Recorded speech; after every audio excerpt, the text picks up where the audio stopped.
അല്ല അച്ഛൻ എന്തിനാണ് എന്താ ജോലി? ഓണത്തിലേക്ക് ഓ ഇവിടെ വരാത്തത് ഞാൻ ഇപ്പൊ വണ്ടി കണ്ടപ്പോ ഇങ്ങോട്ട് വന്നു.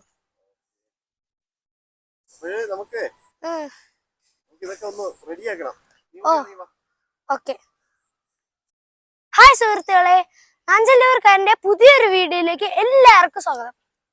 നാഞ്ചല്ലൂർക്കാരൻ ഇന്ന് നിങ്ങളോട് പറയാൻ പോകുന്നത് ഓണത്തിന് വേണ്ടിയുള്ള പച്ചക്കറികളെ കുറിച്ചാണ്.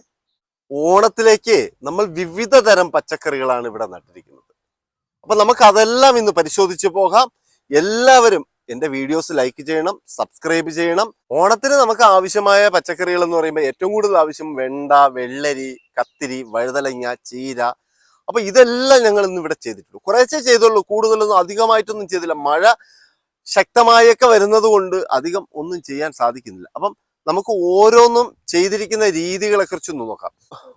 അപ്പൊ കത്തിരിയൊക്കെ നമ്മൾ നടുമ്പം തൈകൾ ഇതേപോലെ നല്ല തൈകൾ വാങ്ങിച്ചാണ് നടുന്നത്. അപ്പൊ ഇത് വാങ്ങിച്ച് നട്ടിട്ട് ഏകദേശം 4 ദിവസമായി. അപ്പൊ ഇടയ്ക്ക് വേനലായതുകൊണ്ട് ഇത്തരത്തിൽ തണലൊക്കെ ഇട്ട് വെച്ചിട്ടുണ്ടായിരുന്നു. അപ്പൊ ഇത് ഉപയോഗം വരും. നമുക്ക് വേനൽ സമയത്ത് ഈർപ്പം ഇതിനകത്ത് നിൽക്കും. പിന്നെ നമ്മൾ ഏതൊരു വിധ വളപ്രയോഗങ്ങളും ഇതിലിപ്പം നടത്തിയിട്ടില്ല, നമ്മൾ പിന്നീട് നടത്തും. അപ്പൊ അതെല്ലാം നിങ്ങൾക്ക് വരുന്ന വീഡിയോസിലെല്ലാം കാണിച്ചു തരും. അപ്പം ഇത് കത്തിരിയാണ്. ഇതേപോലെ നമ്മൾ ഏകദേശം 10-20 മൂട് കത്തിരി നമ്മൾ ഇതിനകത്ത് നട്ടിട്ടുണ്ട്.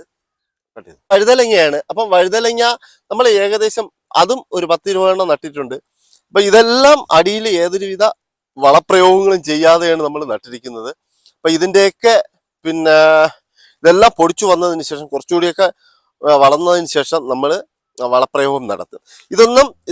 ഇത് രണ്ടും നമ്മൾ വഴുതലങ്ങയും കത്തിരിയും നമ്മൾ തൈകൾ വാങ്ങിയാണ് നട്ടിരിക്കുന്നത്. അപ്പൊ നമ്മൾ ഇവിടെ വെണ്ടയും കത്തിരിയൊക്കെ ചെയ്തിരിക്കുന്ന കണ്ടല്ലോ.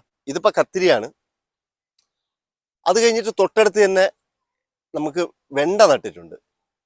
അപ്പൊ ഈ വെണ്ട കഴിഞ്ഞ് അടുത്ത് കുറേ ദൂരം കഴിഞ്ഞാണ് നമ്മൾ വീണ്ടും വെണ്ട നട്ടിരിക്കുന്നത്. അത് കഴിഞ്ഞ് കുറേ ദൂരം കഴിഞ്ഞാണ് കത്തിരി നട്ടിരിക്കുന്നത്. അപ്പൊ ഇങ്ങനെ ഒന്നരാടം നടുന്നതിന്റെ പ്രയോജനം എന്ന് പറയുന്നത്, വെണ്ടയ്ക്ക് വരുന്ന മൊസൈക്ക് രോഗമാണെങ്കിൽ നമുക്ക് കത്തിരിക്ക് വരുന്നത് തണ്ടുതുരപ്പൻ, പിന്നെ ഇത് ഏതാണ് ഇലചുരുട്ടിപ്പുഴു, അങ്ങനെയുള്ള രോഗങ്ങളാണ്.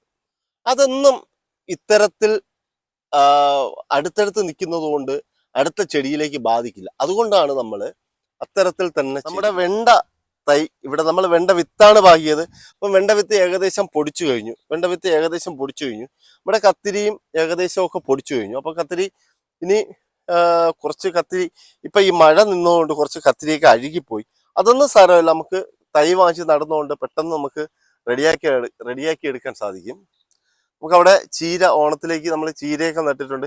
ഇപ്പൊ ഈ നേരത്തെ പച്ച ചീര നിന്നതുകൊണ്ട് അതിന്റെ ഇടയിൽ ഒരുപാട് പച്ച ചീരയൊക്കെ ആയി. ഇവിടെ നമ്മൾ വെള്ളരി വിത്താണ് നട്ടിട്ടുള്ളത്. അപ്പൊ നമ്മുടെ വെള്ളരി എല്ലാം പൊടിച്ചു. ഇവിടെ നമ്മൾ നേരത്തെ വാഴയൊക്കെ നട്ടിരുന്ന പ്രദേശമാണ്. അപ്പൊ നല്ല വളത്തിന്റെ കൂറുള്ള മണ്ണാണ്. നല്ല വളമൊക്കെ ചെയ്തിട്ടുണ്ടായിരുന്നതാണ്. അപ്പം നമുക്ക് വാഴയൊക്കെ നഷ്ടപ്പെട്ടു പോയി. അപ്പം വാഴ നഷ്ടപ്പെട്ടാലും നമ്മൾ വെള്ളരി നല്ല ഭംഗിയായിട്ട് കൃഷി ചെയ്തെടുക്കാൻ വേണ്ടിയാണ് നട്ടിരിക്കുന്നത്. അപ്പൊ ഇപ്പം 4-5 മൂടൊക്കെ നിൽപ്പുണ്ട്. അപ്പൊ കുറച്ചുകൂടി വളർന്നതിന് ശേഷം നമ്മൾ ഇതിനെ ഇളക്കും. നമുക്കിതിനകത്ത് 2 മൂടിന്റെ ആവശ്യമേ ഉള്ളൂ. 2 മൂട് നട്ടാൽ മതി. 2 മൂട് കൂടുതലായിട്ടിൻ്റെ കാര്യമൊന്നുമില്ല. അപ്പൊ നമ്മൾ ബാക്കിയുള്ളതിനെ ഇളക്കി കളയും.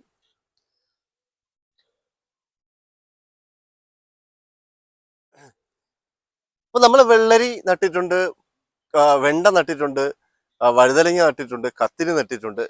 അപ്പൊ ഇത്തരത്തിൽ ഓണത്തിലേക്ക് ആവശ്യമായ പല വിധ പച്ചക്കറികളും നമ്മൾ ഇവിടെ നട്ടിട്ടുണ്ട്. നമുക്കിപ്പം ഏതൊരുവിധ വളപ്രയോഗവും നമ്മൾ ചെയ്തിട്ടില്ല എന്ന് നമ്മൾ പറഞ്ഞിട്ടുണ്ട്. പക്ഷേ വളപ്രയോഗം ചെയ്യാനും മരുന്നടിക്കാനുള്ള സമയമായി കഴിഞ്ഞു. കാര്യം ഇത് പൊടിച്ച് ഏകദേശം 5 ദിവസമായി വെള്ളരി നട്ടിട്ട്. അപ്പൊ 5 ദിവസം കൊണ്ട് ഇത്രയും തളുപ്പ് വന്നു കഴിഞ്ഞു. അപ്പൊ ഇതിലേക്ക് നമ്മൾ മരുന്ന് അടിച്ചില്ല എങ്കിൽ ഇതിന്റെ ഇല പുഴു വെട്ടും. അപ്പോൾ ഒരു 6 ദിവസം 7 ദിവസമൊക്കെ ആകുമ്പം ചെറിയ രീതിയിൽ നമ്മൾ മരുന്ന് അടിക്കണം. അത് കഴിഞ്ഞിട്ട് ഇതില് നമ്മളെ രാസവളം എന്ന് പറയുമ്പോൾ അമിതമായിട്ടൊന്നും കൊടുക്കണ്ട. നമ്മുടെ പച്ചക്കറി മിച്ചർ എന്ന് പറയുന്ന ഒരു സാധനമുണ്ട്. അത് വാങ്ങിയിട്ട് വളരെ നേർപ്പിച്ച് ഒന്ന് അതിന്റെ മൂട്ടിൽ ജസ്റ്റ് ഒന്ന് തൂറ്റി കൊടുക്കുക. ഞാനൊന്ന് കാണിച്ചു തരാം. നമ്മളിവിടെ നമ്മൾ കമ്പ് കൊണ്ടോ കൈ കൊണ്ടോ ചെറിയ കുത്തിട്ട് ഈ കുത്തുകളിൽ കുറച്ച് വളം ഇങ്ങനെ ഇട്ടിട്ട് അങ്ങ് മൂടുക. അപ്പൊ നമ്മളിത് വളം ഇടാണ്ട പരുവായില്ല. അപ്പൊ ഇത് എല്ലാത്തിലും ഇങ്ങനെ 5-6 ഇട്ടിട്ട് മൂടിക്കഴിഞ്ഞാൽ ഇത് പെട്ടെന്ന് അങ്ങ് വളർന്നോളൂ. ഇതിന്റെ വേരിങ്ങനെ സ്പ്രെഡ് ചെയ്ത് വരും, നല്ല രീതിയിൽ ഗ്രോത്ത് ഉണ്ടാവും, അപ്പം വേരും എടുക്കും. അതിനുശേഷം നമ്മൾ പുറത്ത് ഇല കടിച്ച് തിന്നാതിരിക്കാൻ വേണ്ടി ഇലയിൽ ലേശം മരുന്ന് അടിച്ചു കൊടുക്കുക. ഇലയിൽ മരുന്ന് അടിച്ചില്ല എങ്കിൽ ഇല തിന്നും. ഇല തിന്നു കഴിഞ്ഞാൽ നമുക്ക് വെള്ളരി ഉണ്ടാകില്ല, ശോഷിച്ചു പോകും. എന്തൊക്കെ നമ്മൾ മൂട്ടിൽ സ്യൂഡോമോണസോ ഒക്കെ ചെയ്യണം. അപ്പൊ അതെല്ലാം ചെയ്യുന്ന വീഡിയോ നമുക്ക് അടുത്ത എപ്പിസോഡിൽ കാണാം. അപ്പൊ അഞ്ചലൂർക്കാരന്റെ ഈ വീഡിയോസ് എല്ലാം ഇഷ്ടപ്പെട്ടെന്ന് കരുതുന്നു. അഞ്ചലൂർക്കാരന്റെ ഓണത്തിലേക്കുള്ള പച്ചക്കറി എന്നുള്ള എൻ്റെ ഈ വീഡിയോ നിങ്ങൾ എല്ലാവരും കാണണം, കണ്ട അഭിപ്രായങ്ങൾ പറയണം. പുതിയ പുതിയ വീഡിയോസ് ലഭിക്കുന്നതിലേക്കായി എൻ്റെ ചാനൽ സബ്സ്ക്രൈബ് ചെയ്യണം.